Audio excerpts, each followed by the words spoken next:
प्यारे मित्रों, अगर हम अष्टावक्र गीता को ठीक ठीक समझें, जैसा जैसा कहा गया है, जैसे इसमें बताया गया है, तो बात पूरी हो जाती है। एक गीता ही काफ़ी, एक शास्त्र ही काफ़ी है, सिर्फ एक गीता। इतने अच्छे से इसमें बताया गया है, इतनी अच्छे से इसकी बातें। आगे का श्लोक है, भाव और अभाव का विकार स्वभाव से होता है। ऐसा जो निश्चय पूर्वक जानता है, वह निर्विकार और क्लेश रहित पुरुष सुखपूर्वक ही शांति को उपलब्ध होता है। तो कितनी अच्छी बात और कितना अच्छा श्लोक ये है, सीधा सीधा कहा गया है। आप जब भी सुखी होते हो, दुखी होते हो, आपके भीतर कोई भाव होता है, कोई अभाव होता है, कुछ भी आता है, तो आप बताओ ना, हर कंडीशन में आप जानने वाले होते हो। ठीक, मान लीजिए आपके भीतर भक्ति नहीं उठ रही है, कोई दुख आया हुआ है, तो आप दुखी हो रहे हो। गौर से सोचो, दुखी हो रहे हो या दुख को जान रहे हो? दुखी तो आपका मन बुद्धि हो रहा है ना, आपका मन हो रहा है। आप जान रहे हो ना कि मन दुखी हो रहा है, आप जान रहे हो कि मन सुखी हो रहा है, आप जानने वाले हो। कभी भी गौर करना, अगर कितना भी बड़ा दुख हो, कभी भी कितना बड़ा दुख आया हो, ध्यान से वहाँ सोचना, समझना और प्रयास करना कि इस दुख को क्या आप जानने वाले हो। हर कंडीशन में कितना भी आपको दुख आया हो, लेकिन जानने वाले, आप उस दुख को जानने वाले हो या दुखी होने वाले हो? दुखी तो मन हो रहा है, दुखी तो अहंकार हो रहा है। आपने जाना, कोई अच्छी परिस्थिति हुई, मन सुखी हुआ, आपने जाना। कोई खराब परिस्थिति हुई, प्रतिकूल परिस्थिति हुई, मन दुखी हुआ, आपने जाना। इस अवस्था को आपने जाना। आप सुखी दुखी नहीं होते हो, आप जानते हो। आप जब बचपन में थे तब भी आपने जाना, बचपन को देखा आपने, जवानी को आपने देखा, बुढ़ापा आप देखोगे। हर कंडीशन को आप जानते हो, हर परिस्थितियों को आप जानने वाले होते हो। परिस्थितियों में इन्वॉल्व नहीं होते हो, जाने अनजाने में आप मान लेते हो। मन दुखी हो रहा है तो आप सोचते हो मैं दुखी हो रहा हूँ। आप बताओ, आप दुखी हो रहे हो कि मन दुखी हो रहा है? मन दुखी हो रहा है, आपने जाना। मन सुखी हो रहा है, आपने जाना। हर कंडीशन को आप जानते हो। भाव है, अच्छा भाव है, आप जान रहे हो। अभाव है, आप जान रहे हो। आप जानने वाले हो। ना आप में कुछ कमी होती है, ना आप में कुछ बढ़ता है, ना कोई वृद्धि होती है, ना कोई कमी होती है आप में। तो ध्यान रखना, हर कंडीशन को, हर परिस्थितियों को आप जानने वाले हो। चाहे बहुत अच्छी भक्ति लग गई, आपका बहुत अच्छा मज़ा आ गया, मान लीजिए भक्ति में मज़ा आ गया, कोई ज्ञान में मज़ा आ गया, आपको रस आने लगा, आपने कहा आज तो ध्यान लग गया। फिर आप कभी कहते हो आज ध्यान नहीं लगता। तो ध्यान, ये जो ध्यान का लगना है, जो ध्यान का नहीं लगना, इसे आप जानते हो। ध्यान का लगना न लगना, ये जो मज़ा लेने वाला, ये आप नहीं हो। ये तो मन को मज़ा आ रहा, मन को मज़ा नहीं आ रहा है। अहंकार को मज़ा और मज़ा ना आना, ये अहंकार को हो रहा। आप जान रहे हो। तो कितनी भी बुरी परिस्थिति हो, अगर जानने वाला मौजूद हो, आप देख लो वहाँ की, क्या आप जान रहे हो? अगर जानने वाला मौजूद हो, आप जानने वाले हो, तो सुखी हो, फिर कोई टेंशन ही नहीं। फिर भक्ति हो ना हो, भक्ति उमड़ रही हो तो ठीक है, भक्ति नहीं उमड़ रही हो तो ठीक है, ध्यान लग रहा है तो ठीक है, न लग रहा है तो ठीक है। हर कंडीशन में आप जानने वाले होते हो। उसी बात को हर जगह यहाँ जानने की बात कही जा रही। आगे का श्लोक है, सबको बनाने वाले ईश्वर हैं, अन्य कोई नहीं। ऐसा जो निश्चय पूर्वक जानता है, वह पुरुष शांत है। उसकी सब आशाएं जड़ से नष्ट हो गई हैं, वह कहीं भी आसक्त नहीं होता है। सब कुछ, एवरीथिंग, हर चीज़ परमात्मा से बनी है। ऐसा जो जानता है, मानता नहीं है। मानने वाले तो बहुत लोग हैं जो मानते हैं कि सब कुछ सभी को परमात्मा ने बनाया, सब कुछ परमात्मा ने बनाया। जो सब कुछ परमात्मा ने बनाया लेकिन फिर भी दुखी हैं। अगर आप उनके चेहरे पर देख लो तो वो दुखी हैं, दुख पूरा है, पीड़ा पूरी है, लेकिन ये कहते फिरते रहते हैं कि सब परमात्मा बनाया है, सब ईश्वर ने बनाया है। तो ऐसा वो मानते हैं, जानते नहीं। इन्होंने जानने की बात करी। अगर आप ये जान लो कि ये जो कॉन्शियसनेस है, ये जो होश है, ये जो चैतन्य है, इसी चैतन्य से ही हर चीज़ बनी हुई है। एक बात बताओ, आप देखो, एक पौधा है, एक पेड़ है, उसमें हरियाली है, ठीक। अगर उस पौधे को काट दिया जाए, किसी तरह उसकी हरियाली सूख जाए तो पौधा सूख जाता है। अगर हरियाली ख़त्म हो जाए तो पौधा सूख जाता है। तो वो जो हरियाली उस पौधे में है, हरियाली के कारण पौधा जीवंत है। वो उसमें भी, वो जो हरियाली है उसमें भी कॉन्शियसनेस है, चैतन्य है, वहाँ भी चेतना है। हर चीज़ में चेतना, हर जगह चेतना है। तो कॉन्शियस चेतना से ही चीज़ें उत्पन्न हो रही हैं। अगर गौर से आप ये देख लो, गौर से ये जान लो कि अगर चेतना नहीं है, मान लो यहाँ पे 100 आदमी हैं, 200 आदमी हैं, अगर उनके भीतर चेतना हटा दिया जाए, चेतना निकाल दिया जाए किसी कारण, तो सब मुर्दा हो जाते हैं, सब समान हो गए। लेकिन उनकी जीवंतता किसके कारण थी? चेतना के कारण थी, कॉन्शियसनेस के कारण थी।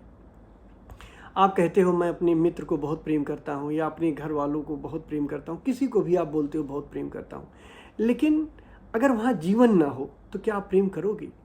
तो आप जीवन को प्रेम करते हो, उसकी कॉन्शियसनेस को प्रेम करते हो, या उसको प्रेम करते हो? कॉन्शियसनेस को प्रेम करते हो।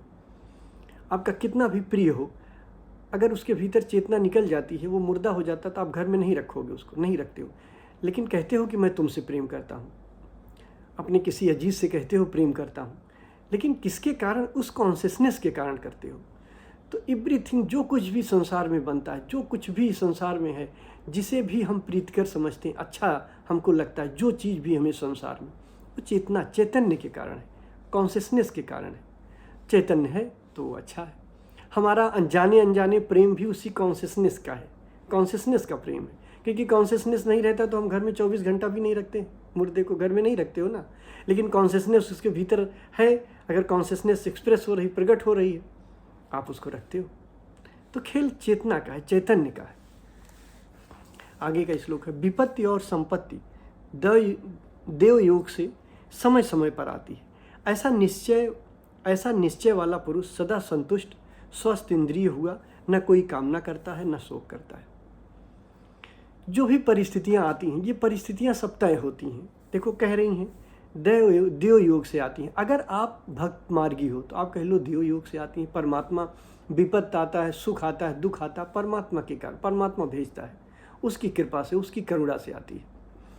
और अगर ज्ञान मार्गी हो तो कह दो अपने आप आता है। ये दो तरीके हैं, या तो कहो अपने आप आता है, या तो कहो परमात्मा के कारण।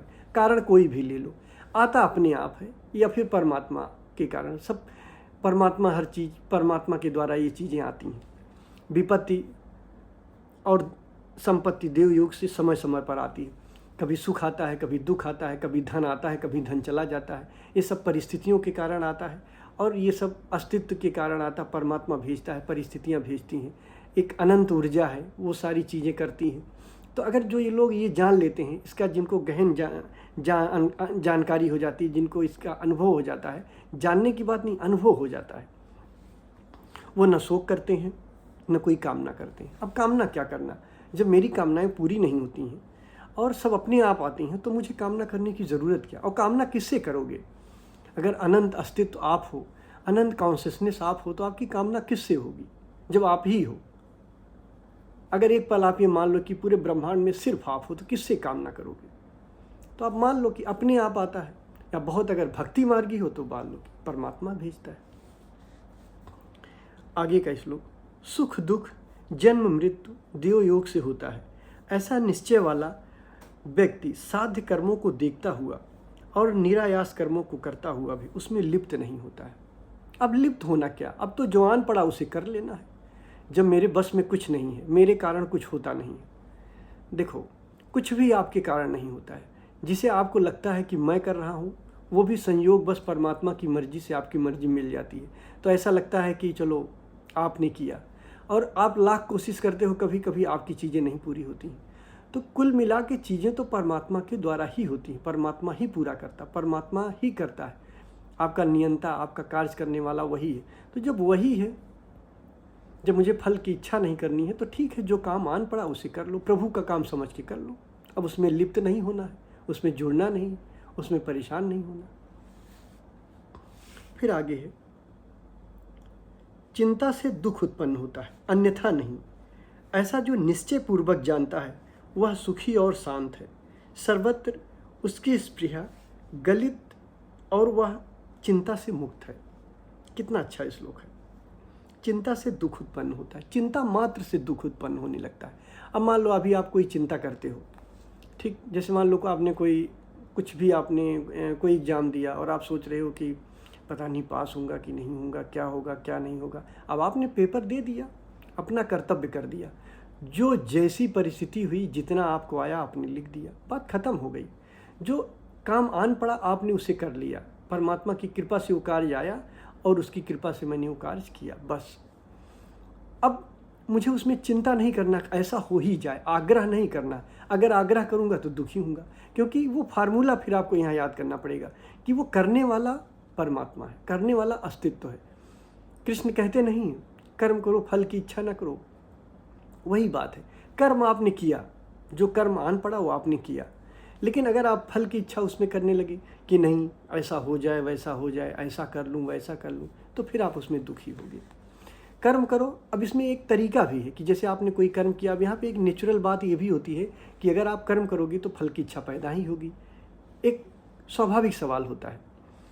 लेकिन जब आपने इतना जान लिया कि उस फल की इच्छा मेरे बस में नहीं है, क्योंकि एक बहुत बड़ा अस्तित्व है जिसे वो करता है, जिस पे वो निर्धारित होता है, तो आप यहाँ क्या कर सकते हो? आप यहाँ ये कर सकते हो कि आपके भीतर इच्छा पैदा होगी, आपने कर्म किया लेकिन फल की इच्छा पैदा होगी। अब इस इच्छा को देखो, इस इच्छा को विसर्जित कर लो, इसके साक्षी बन जाओ कि मैंने पेपर दे के आया हूँ, ये काम करके आया हूँ, अब मेरा इसमें सिलेक्शन हो जाए, ऐसा बार बार मन कर रहा। इस इच्छा को देखो, इसके साक्षी बनो। जो कर्म आन पड़े उसे करो, और उससे उत्पन्न होने वाला सुख दुख जो भी हो उसके साक्षी बनो, उसको देखो। तो इस तरकीब में आप पहुँच जाओगे, तब आप चिंता से मुक्त हो सकते हो। नहीं तो चिंता तो एक भाव है, एक विचार है। जो भी चिंता का विचार, जो भी चिंता का भाव है, उसको आपने देखा, उसको आपको देखना है। आगे का श्लोक है, मैं शरीर नहीं हूँ, देह मेरी नहीं है, मैं तो बोध स्वरूप हूँ। ऐसा जो निश्चय पूर्वक जानता है, वह पुरुष कैवल्य को प्राप्त होकर किए और अनकिए कर्म का स्मरण नहीं करता। क्या महावाक्य है, ध्यान से इसको सुनो। मैं शरीर नहीं हूँ, देह मेरी नहीं है, ठीक। मैं तो बोध स्वरूप हूँ। बोध का मतलब होता है चैतन्य। यहाँ बोध का मतलब ज्ञान न समझ लेना, यहाँ बोध स्वरूप का मतलब होता है चैतन्य, सुरति, कॉन्शियसनेस। मैं शरीर नहीं हूँ, देह मेरी नहीं है, मैं होश हूँ, शुद्ध होश हूँ, कॉन्शियसनेस हूँ। और ये कॉन्शियसनेस सबकी है, मेरी कॉन्शियसनेस अलग नहीं, तुम्हारी अलग नहीं, ऐसी सबकी अलग अलग कॉन्शियसनेस नहीं है। जो एक कलेक्टिव कॉन्शियसनेस जिसे हम कहते हैं, वो सबका एक है, और वो जीवंत है, और वो बिना इंद्रियों के भी अपना अनुभव कर सकता है, उसकी गरिमा है। नाद सुनते हो बिना इंद्रियों के आप सुनते हो, तो उसकी इतना महानता, इतनी गरिमा है कि वो कॉन्शियसनेस जीवंत है, अभी है, और वो कलेक्टिव है, वो सबकी है, जीवंत है और कलेक्टिव कॉन्शियसनेस है। वो सबकी कॉन्शियसनेस अलग अलग नहीं। उसी कॉन्शियसनेस से संसार पैदा होता है। जहाँ कॉन्शियसनेस थोड़ा सा कम हो जाती है वहाँ संसार पैदा होने लगता है, जहाँ बहुत कम हो जाती बहुत ज़्यादा संसार पैदा होने लगता है। जहाँ कॉन्शियसनेस बहुत अपने होश में होती, अपने पूर्ण जागृत अवस्था में होती, कॉन्शियसनेस गायब होने लगता है। तो बता रहे हैं, यही कह रहे हैं कि मैं तो बोध स्वरूप हूँ, चैतन्य हूँ, कॉन्शियसनेस हूँ। ऐसा जो निश्चय पूर्वक जानता है, मानता नहीं है, वह पुरुष कैवल्य को प्राप्त होकर किए और अनकिए कर्म का स्मरण नहीं करता। अब वो ये नहीं करता है कि मुझसे पाप हो गया। जैसे कभी आपने ये देखा नहीं होगा, बुद्ध कभी भी पश्चाताप नहीं करता। भले बहुत बुद्धों से ऐसा नहीं कि सब कुछ सही ही होता है, कुछ चाहे गलत हो जाए चाहे सही हो जाए। सही का मतलब होता है आप किसी बात का वो पश्चाताप नहीं करते। एक जो काम उनसे हुआ सो हुआ, वो ये हिसाब नहीं रखते हैं कि ये काम मुझे नहीं करना चाहिए था, या मुझसे ये कैसे काम हो गया, ये मुझसे गलत हो गया, ये मुझसे अच्छा हो गया। मतलब कर्मों का हिसाब नहीं रखते हैं, न पश्चाताप करते हैं। जो हुआ सो हुआ, जो आन पड़ा, जो स्वस्फूर्ति हुई, जो स्वस्फुरण हुआ, वो कार्य हुआ। अब उसमें बैठ के हिसाब नहीं बुद्ध लगाता है कि मैंने कितने कर्म किए, कितने कर्म गलत हैं, और जो गलत कर्म हैं उसको संभालने के लिए कौन से पुण्य कर्म करने हैं, कितना दान देना है, कितना कथा सुनना है, कितना क्या क्या करना है, तो उसको बैलेंस करना है। बुद्ध ही सबका हिसाब नहीं लगाता। बुद्ध ने जो किया सो किया, जो आन पड़ा वो किया, और जो कर्म हो गया वो हो गया, परमात्मा की मर्जी से हो गया। अब वो कर्म के लिए आपने सुना होगा, सुकरात को जब उसको जहर देने वाला था वहाँ का राजा सुकरात को, तो सुकरात से कहता है कि देखो तुम अपनी गलती मान लो, अगर तुम अपनी गलती मान लेते हो तो तुम्हें माफ़ कर दिया जाएगा। यूनान का राजा बोलता है कि अगर तुम अपनी गलती मान लेते हो तो हम तुम्हें माफ़ कर देंगे। बात कोई और बात नहीं है, बस सुकरात सबको सिद्ध करता था कि सब बेवकूफ़ हो। जो कुछ भी आप करते हो, जो कुछ भी करते हो, जो भी अपने को ज्ञानी समझते हैं वो सब शून्य है, कोई भी ज्ञानी नहीं। और ख़ुद को भी सिद्ध कर देता था कि मैं ज्ञानी नहीं हूँ। तो वहाँ के लोगों बड़े असहज होने लगा। वो लोग कहते थे कि ये क्या बात हो रही। तो जब राजा गुस्साया और राजा एक तरीके से जहर देने लगा, उसको फांसी की सज़ा हुई सुकरात को, तो राजा ने कहा कि ठीक है, तुम इतनी बात मान लो कि तुम गलत हो, जो कुछ भी कहते हो तुम गलत कहते हो। तो सुकरात कहता था पहले अगर आप कहते तो मैं मान लेता, अब मैं नहीं बोलता हूँ, अब जो आता है सो आता है, अब तो वही बोलता है मेरे भीतर, अब परमात्मा ही बोलता है। तो वही बोलता है तो मैं कैसे मान लूँ कि मैं गलत कह रहा हूँ या मैं सही कह रहा हूँ।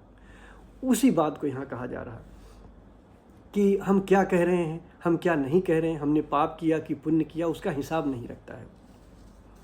फिर लिखा है ब्रह्म से लेकर तिर पर्यंत मैं ही हूँ, ऐसा जो निश्चय पूर्वक जानता है वह निर्विकार, शुद्ध, शांत और प्राप्त अप्राप्त से निवृत्त मुक्त होता है। सीधी सी बात है कि जो ये जान लेता है कि कलेक्टिव कॉन्शियसनेस सबकी है और मैं कॉन्शियसनेस हूँ, सिर्फ मैं ही हूँ, मेरे सिवाय कुछ है ही नहीं है।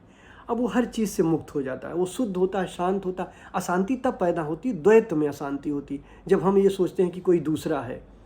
द्वैत है तो अशांति है, जहाँ द्वैत खत्म हो जाता है वहाँ शांति खत्म हो जाती है। जब आपको यही पता चलेगा कि आप ही हो, शांत हो, सुखी हो, सदा सुखी हो, अब आपको कोई दुखी होने का कोई कारण ही नहीं, द्वंद्व ही नहीं, द्वैत ही नहीं है, तो आप शांत ही हो। अनेक आश्चर्यों वाला यह विश्व कुछ भी नहीं है, अर्थात मिथ्या है, ऐसा जो निश्चय पूर्वक जानता है वह वासना रहित बोध स्वरूप पुरुष इस प्रकार शांति को प्राप्त होता है मानो कुछ भी नहीं। क्या खूबसूरत श्लोक है। अनेक आश्चर्यों वाला यह विश्व, संसार में देखो कितने सारे आश्चर्य होते हैं, लगता है ये कैसे हो रहा है, मतलब एक एक जगह देखो तो हर जगह आश्चर्य पैदा होता है संसार में। लेकिन गहराई से जिसने सत्य को जान लिया है उसने देखा है कि एक ही चीज़, जिसने अपने स्वरूप को देख लिया कि शुद्ध चैतन्य कॉन्शियसनेस अपने होश को, अपने होने को, अपने होने में स्थिर हो गया है, वो ये जान जाता है कि कुछ भी नहीं है सिवाय मेरे सिवाय। ये सारे आश्चर्य जो संसार के हैं सब मिथ्या हैं। आप रात में सोते हो, सपना देखते हो, आप अकेले सोए हो, लेकिन रात में देखते हो कितने सारे लोग आ गए, कोई जानवर आ गया आपको दौड़ा रहा है, कोई आपको परेशान हो कर रहा है, और सोए आप अकेले हो, कितने सारे पैदा हो गए। वैसा ही ये संसार है। जैसे ही आपका कॉन्शियसनेस खोता है, आपकी चेतना गिरती है, चैतन्यता गिरती है, कॉन्शियसनेस थोड़ी गिरती है, तो यहाँ बहुत सारे लोग प्रकट हो जाते हैं। आपका दुश्मन प्रकट हो गया, आपका मित्र प्रकट हो गया। जब आप गहराई में आप देखोगे, कभी आप मुक्त होगे, देखोगे सबके भीतर तो मैं ही हूँ। ये जो कॉन्शियसनेस है, ये जो मेरा होना है, सबके भीतर एक है। तो जब आप इस अवस्था में पहुँच जाओगे तो सारा आश्चर्य खो जाता है। कितने भी सौंदर्य देख लो, कितने सुंदर आदमी देख लो, कितने कुरूप आदमी देख लो, सारी चीज़ें खो जाती हैं। फिर कोई शिकायत नहीं रह जाती, कोई शिकायत नहीं रह जाती है। आप आनंदित होते हो, चैतन्यपूर्ण होते हो, कोई शिकवा नहीं रह जाता है। तो बहुत आसान है, सत्य बहुत आसान है अगर आप ध्यान से समझते हो तो। लेकिन सिर्फ समझना पर्याप्त नहीं, इसके अनुभव में उतरना होता है। इसके आगे अगले भाग में। धन्यवाद।